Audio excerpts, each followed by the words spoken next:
நிலவின் ஒளி கனலாய் கொதிக்குதடி எண்ணம் நிலை இல்லாமல் தவிக்குதடி உந்தன் செல்ல மொழியினிலே உள்ளம் கொள்ளையடிப்பதும் ஏன் துள்ளி துள்ளி வரும் நடையில்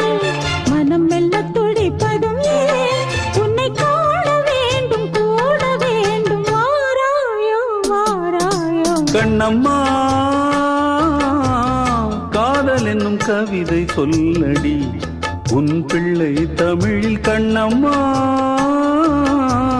காதல் என்னும் கவிதை சொல்லடி